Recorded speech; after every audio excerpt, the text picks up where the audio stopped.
Hello दोस्तों, आपका अपना यूट्यूब चैनल एडुकेयर पॉइंट में आपका स्वागत है। आज हम लोग देखेंगे 23 अगस्त 2022 को फर्स्ट शिफ्ट में पूछे गए ग्रुप डी के प्रश्नों को। तो यदि आप लोग वीडियो को पहली बार देख रहे हैं तो चैनल को सब्सक्राइब कर ले और बेल आइकन को भी दबा दे, जिससे कि सभी वीडियो का नोटिफिकेशन आप लोग को मिलता रहे। अब चलिए शुरू करते हैं आज का क्लास और देखते हैं ग्रुप डी में पूछे गए कुछ प्रश्नों को। तो यहाँ पर पहला प्रश्न है 1 प्लस कॉस ए बटे साइन ए प्लस साइन ए बटे 1 प्लस कॉस ए। तो यहाँ पर हम लोग क्या करेंगे, साइन ए और 1 प्लस कॉस ए का एलसीएम ले लेंगे। तो sign A into 1 plus cos A. अब क्या करेंगे, साइन ए से साइन ए कैंसिल, तो बच क्या गया यहाँ पर 1 प्लस कॉस ए, और ऊपर में भी क्या है 1 प्लस कॉस ए। तो 1 प्लस कॉस ए और 1 प्लस कॉस ए को गुना करेंगे तो 1 प्लस कॉस ए का होल स्क्वायर प्लस, अब 1 प्लस कॉस ए से 1 प्लस कॉस ए कैंसिल, तो यहाँ पर बच गया साइन ए। अब साइन ए में साइन ए से गुना कर देंगे तो क्या हो जाएगा, साइन स्क्वायर ए। अब देखिए यहाँ पर 1 प्लस कॉस ए का होल स्क्वायर कर देते हैं, तो 1 का स्क्वायर कॉस ए का स्क्वायर करेंगे तो cos A square plus 2 into 1 into cos A square plus B square plus 2ab plus sine square A बटे sine A into 1 plus cos A. अब यहाँ पर देखिए कॉस स्क्वायर ए और साइन स्क्वायर ए, तो साइन स्क्वायर ए plus cos square ए बराबर क्या होता है 1। तो 1 का स्क्वायर क्या हो गया 1 प्लस साइन स्क्वायर ए प्लस कॉस स्क्वायर ए, दोनों मिलके क्या हो गया 1 प्लस 2 इंटू 1 इंटू कॉस ए, तो 2 कॉस ए बटे sine A into 1 plus cos A. अब यहां पर क्या हो जाएगा 1 और 1 2, तो 2 प्लस 2 कॉस ए, अब बटे sine A into 1 plus cos A. अब यहां पर है 2 प्लस 2 कॉस ए, तो 2 कॉमन ले लेते हैं, तो 2 जब कॉमन ले लेंगे तो क्या हो जाएगा 2 इंटू 1 प्लस कॉस ए, अब बटे sine A into 1 plus cos ए। तो 1 प्लस कॉस ए से 1 प्लस कॉस ए को कैंसिल कर देंगे तो यहां पर क्या बच जाएगा 2 बाई साइन ए। तो 2 बाई साइन ए को हम लिख सकते हैं 2 कॉसेक ए। 2 बाई साइन ए बराबर क्या हो जाएगा 2 कॉसेक ए, तो इसका सही आंसर हो गया 2 कॉसेक ए। अब चलिए देखते हैं अगला क्वेश्चन। तो यहाँ पर प्रश्न है root under 144 plus root under 0.0169। तो 144 का वर्गमूल कितना हो जाएगा 12, और 169 का वर्गमूल कितना होता है 13। यहाँ पर दशमलव के बाद 4 अंक दिया हुआ है, तो यहाँ दे देंगे 2 अंक यानी कि 0.13। अब दोनों को जोड़ देंगे तो कितना आ जाएगा 12.13। तो इसका सही आंसर हो गया 12.13। अब चलिए देखते हैं अगला क्वेश्चन। तो यहाँ पर प्रश्न है एक ठोस गोले का आयतन क्या होगा यदि उसकी व्यास 12 सेंटीमीटर है। तो यहाँ पर गोला का व्यास कितना है 12 सेंटीमीटर, तो त्रिज्या कितनी हो जाएगी 6 सेंटीमीटर। अब हमें निकालना है आयतन। तो गोला का आयतन होता है 4/3 पाई आर क्यूब, तो 4/3 गुने पाई का मान कितना होता है 22/7, और गुने आर क्यू, तो आर कितना है 6, तो इसको 3 बार लिखेंगे 6 गुने 6 गुने 6। अब 3 दूनी 6, अब सबको गुना कर लेंगे 4 गुने 22 गुने 2 गुने 6 गुने 6 अब बटे 7।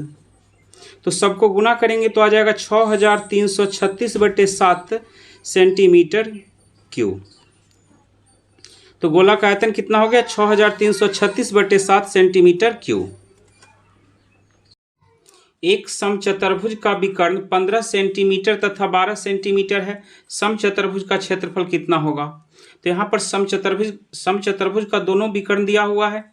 D1 कितना है 15 सेंटीमीटर और D2 कितना है 12 सेंटीमीटर। तो समचतुर्भुज का क्षेत्रफल होता है 1/2 गुने D1 गुने D2। तो 1/2 D1 कितना है 15 और D2 है 12, तो 2 छक्का 12 15 छक्का 90 सेंटीमीटर स्क्वायर। तो समचतुर्भुज का क्षेत्रफल कितना हो जाएगा? 90 सेंटीमीटर स्क्वायर। अब चलिए देखते हैं अगला क्वेश्चन।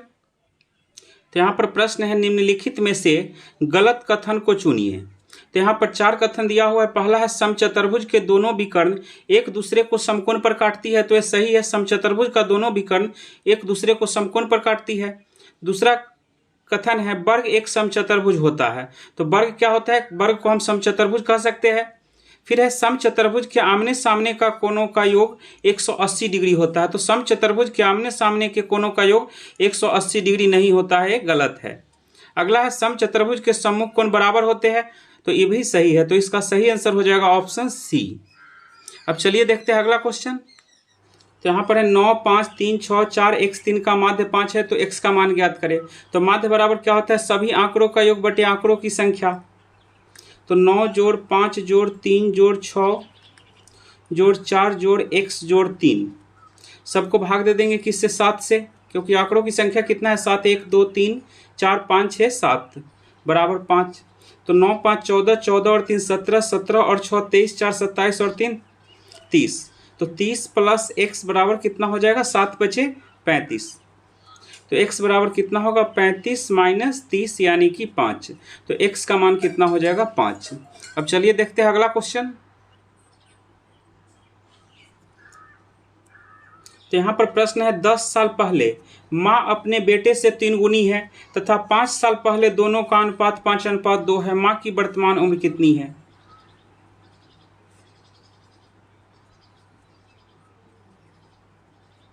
तो 10 वर्ष पहले माँ अपने बेटे से 3 गुनी है। तो हम मान लेते हैं कि 10 साल पहले पुत्र का उम्र कितना था? x। तो माँ का कितना हो जाएगा? 3x। 5 वर्ष पहले माँ का कितना हो जाएगा? 3x प्लस 5 और पुत्र का कितना हो जाएगा? x plus 5। तो यहाँ पर कहा गया है 5 साल पहले दोनों का अनुपात 5:2 है। तो 3x प्लस 5 बटे x प्लस 5 बराबर 5/2। अब यहाँ पर क्रॉस मल्टीप्लिकेशन कर देंगे। 3 दूना 6x प्लस 5 दूना 10 बराबर 5x प्लस 25। तो 6x में से 5x घटा देंगे, कितना बचेगा? x। 25 में से 10 घटा देंगे तो 15x बराबर 15। तो 10 वर्ष पहले माँ का उम्र कितना था? 3x। तो 10 वर्ष पहले माँ का उम्र कितना था? 3x, यानी कि 3 गुने 15 45 वर्ष। तो 10 वर्ष पहले माँ का उम्र कितना था? 45 वर्ष। तो अभी कितना हो जाएगा? 10 साल जोड़ देंगे 55 वर्ष। तो माँ का उम्र अभी कितनी हो जाएगी? 55 वर्ष। अब चलिए देखते हैं अगला क्वेश्चन। तो यहाँ पर प्रश्न है 2.5 किलोमीटर जाने में 4 मिनट 10 सेकेंड लगते हैं। तो 6 किलोमीटर जाने में कितना समय लगेगा? तो 4 मिनट 10 सेकेंड। तो 4 मिनट में हो जाएगा 240 सेकेंड और 250 सेकेंड। 4 मिनट 10 सेकेंड को हम लिख सकते हैं 250 सेकेंड। तो 2.5 किलोमीटर जाने में कितना समय लगता है? 250 सेकेंड। तो 1 किलोमीटर जाने में कितना समय लगेगा? 250 बटे 2.5 सेकेंड। अब पूछा जा रहा है 6 किलोमीटर जाने में कितना समय लगेगा? तो 6 किलोमीटर जाने में कितना समय लगेगा? 250 बटे 2.5 गुने 6। दशमलव हटा करके ऊपर एक जीरो डाल देते हैं। 25 से कट जाएगा कितना बार में? 100 बार में। तो 100 में 6 से गुना कर देंगे 600 सेकेंड। तो 600 सेकेंड को मिनट में कन्वर्ट कर लेंगे, कितना आ जाएगा? 10 मिनट। अब चलिए देखते हैं अगला क्वेश्चन। एक बहुभुज का प्रत्येक अंतःकोण 120 डिग्री है, तो भुजाओं की संख्या कितनी है? तो यहाँ पर बहुभुज का प्रत्येक अंतःकोण 120 डिग्री है, तो बाह्य कोण कितना हो जाएगा? बहुभुज में अंतःकोण तथा बाह्य कोणों का योग कितना होता है? 180 डिग्री। तो अंतःकोण 120 डिग्री है, 120 डिग्री है, तो 180 में से 120 घटा देंगे, कितना आ जाएगा? 60 डिग्री। तो बाह्य कोण कितना है? 60 डिग्री। अब निकाल लेंगे भुजाओं की संख्या। भुजाओं की संख्या बराबर होता है 360 बटे बाह्य कोण। तो 360 में भाग दे देंगे किससे? 60 से। तो 360 बटे 60 कितना आ जाएगा? 6। तो भुजाओं का संख्या कितना हो जाएगा? 6। अब चलिए देखते हैं अगला क्वेश्चन। एक लड़का 50 किलोमीटर प्रति घंटा की चाल से जाता है तो 10 मिनट देरी से पहुंचता है, और 60 किलोमीटर प्रति घंटा की चाल से जाता है तो 5 मिनट देरी से पहुंचता है, तो दूरी कितनी है। तो ऐसे प्रश्न में दूरी के लिए फॉर्मूला होता है चालों का गुणनफल बटे चालों का अंतर। चालों का गुणनफल बटे चालों का अंतर अगुणे समय का अंतर। तो यहाँ पर चाल कितना है, 50 किलोमीटर प्रति घंटा और 60 किलोमीटर प्रति घंटा। तो 50 गुने 60 अब बटे चालों का अंतर, 50 और 60 में कितना का अंतर है, 10 का, गुने समय का अंतर। तो यहाँ पर 10 मिनट देरी से और 5 मिनट देरी से, तो दोनों में कितना का अंतर है, 5 मिनट का। तो 5 मिनट को हम घंटा में लिखेंगे 5/60। तो अब 60 से 60 को कैंसिल कर देंगे, 5 दूनी 10, 25 दूना 50, तो दूरी कितना हो जाएगा, 25 किलोमीटर। तो दूरी कितना हो गया, 25 किलोमीटर। अब चलिए देखते हैं अगला क्वेश्चन। तो यहाँ पर प्रश्न है 4.22 को भिन्न में बदलिए। यहाँ पर 2 पर एक रिंग है, तो 4.22, यहाँ पर 2 पर एक रिंग है, इसको बदलना है भिन्न में। तो हम क्या करेंगे, पहले पूरा अंक को लिख लेंगे 422, और इसमें से 2 पर एक रिंग है तो 2 को छोड़ देंगे, 42 को घटा देंगे। अब बटे दशमलव के बाद 2 अंक है, एक अंक पर एक रिंग है तो एक 9 देंगे, और एगो पर एक रिंग नहीं है तो एगो 0 दे देंगे। अब 422 में से 42 घटाएंगे, 2 में से 2 घटाएंगे, कितना आ जाएगा, 0, और 42 में से 4 घटाएंगे तो 38, तो 380/90। यहाँ पर 0 से 0 कैंसिल कर देंगे तो कितना हो जाएगा, 38/9। तो इसका सही आंसर हो गया 38/9। तो दोस्तों इस वीडियो को हम यहीं पर समाप्त करते हैं, अगले वीडियो में देखेंगे कुछ और प्रश्नों को। तब तक के लिए धन्यवाद।